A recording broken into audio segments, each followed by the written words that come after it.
ఎవరైతే ఈ శైలపుత్రి దుర్గా మూలమంత్రాన్ని పురస్చరణ చేసి సిద్ధిని పొందుతారో, అలానే ఎవరైతే గనక ఈ తల్లికి సంబంధించినటువంటి మూలమంత్రమును బిల్వదళాలతోటి కరవీర పుష్పాలతోటి హోమం చేస్తారో వారికి మనోభీష్టములు నెరవేరుతాయి అని చెప్పని ప్రతీతి. ఇక నవదుర్గల్లో ద్వితీయ దుర్గా స్వరూపం అనేటువంటిది బ్రహ్మచారిణి దుర్గా.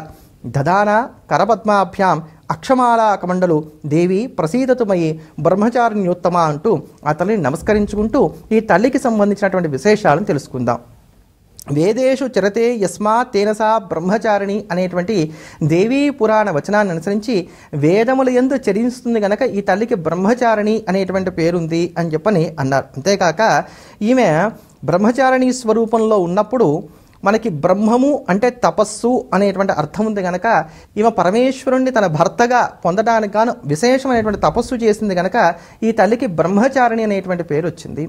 ఎంత ఉగ్రమైనటువంటి తపస్సు చేసింది అని అంటే పర్ణముల ఆకులు కూడా ఆహారంగా స్వీకరించకుండా తపస్సు చేసింది కనుక ఈ తల్లికి అపర్ణ అనేటువంటి పేరు కూడా ఉందని అన్నారు. అంటే అపర్ణ అంటే రుణము లేకుండా చేసేటువంటిది అని అర్థం. అపర్ణ నామాన్ని ఎవరైనా సరే అపర్ణాయే నమః అపర్ణాయే నమః నిత్యం కనుక జపం చేస్తూ వచ్చినట్లయితే వారికి ఉండేటువంటి రుణబాధలు తీరుతాయి. ఇక్కడ రుణములు అంటే లౌకికంగా ఉండేటువంటి అప్పులు అనేటువంటిది ఒక అర్థమైతే కనుక మనకి భౌతిక ప్రపంచంలో ఉండేటువంటి రుణాలు ఉన్నాయి కదా, మాతృ రుణం కావచ్చు, పితృరుణం కావచ్చు, ఇటువంటి రుణములు ఏవైతే ఉన్నాయో వీటన్నిటి నుంచి కూడా విముక్తి కలుగుతుంది.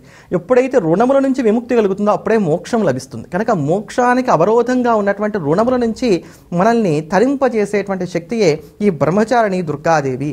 బ్రహ్మం అంటే మనకి వేదం అని చెప్పని, అంతేగాక తపస్సని అర్థాలు ఉన్నాయి కనుక ఈ తల్లిని ఆశ్రయించినటువంటి వారికి తపోశక్తి వృద్ధి చెందుతుంది. ఈ తల్లి ఒక చేతిలో జపమాలను మరో చేతిలో కమండలాన్ని పట్టుకొని ఉంటుంది. ఈ తల్లిని ఆశ్రయించినటువంటి వారందరికీ కూడా అనంతమైనటువంటి ఫలితములు కలుగుతాయి.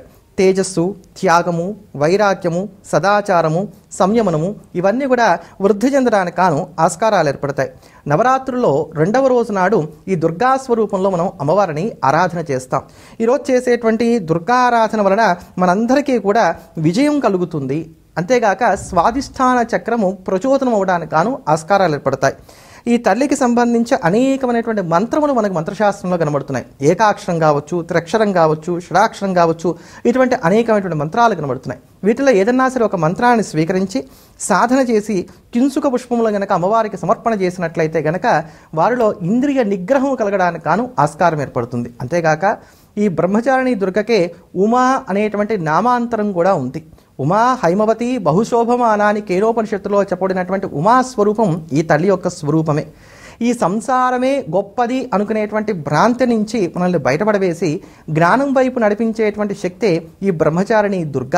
అందుకని చెప్పని సంసార తాపత్రయ లంపటముల నుంచి బయటపడడానికి, దేహభ్రాంతి తొలగడానికి ఈ దుర్గా ఆరాధన చాలా విశేషంగా ఉపకరిస్తుంది. ఇక 3వ దుర్గా స్వరూపం అనేటువంటిది నవదుర్గల్లో చంద్రఘంటాదేవి యొక్క స్వరూపం.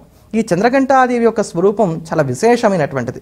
పిండజ ప్రవరారూఢ చండ కోపాస్త్రకైర్యుత ప్రసాదం తనుతోమహ్యం చంద్రగంటేతి విశ్రుత అని ఆ తల్లికి నమస్కరించుకుంటూ ఈ తల్లికి సంబంధించినటువంటి విశేషాలను తెలుసుకునేటువంటి ప్రయత్నం చేద్దాం.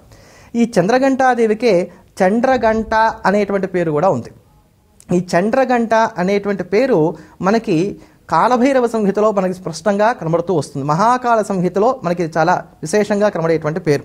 ప్రచండముగా శబ్దించేటువంటి గంట కలిగింది కనుక ఈ తల్లికి చంద్రగంట అనేటువంటి పేరుంది అనేటువంటి మాట మనకి కాళికాపురాణంలో కూడా దర్శనమిస్తోంది.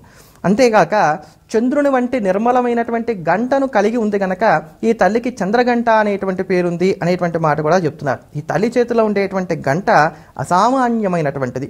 శూలేన పాహినోదేహి పాహి ఖడ్గేన చాంబికై ఘంటాస్వనేన పాహి చాపత్యా నిస్వనేన చ అనేటువంటి మార్కండేయ పురాణ వచనాన్ని అనుసరించి ఈ తల్లి తన చేతిలో ఉన్నటువంటి గంట ఏదైతే ఉందో దాన్ని ఈ రెండింటినీ కూడా మనం ధ్యానం చేస్తూ వచ్చినట్లయితే కనుక మనలో నిర్మలత్వం అనేటువంటిది ప్రవేశిస్తుంది.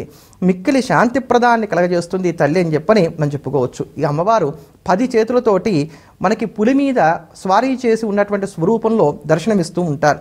ఈ తల్లిని ఆశ్రయించినటువంటి కారణం చేత మనకి శత్రుబాధలు దొరుకుతాయి.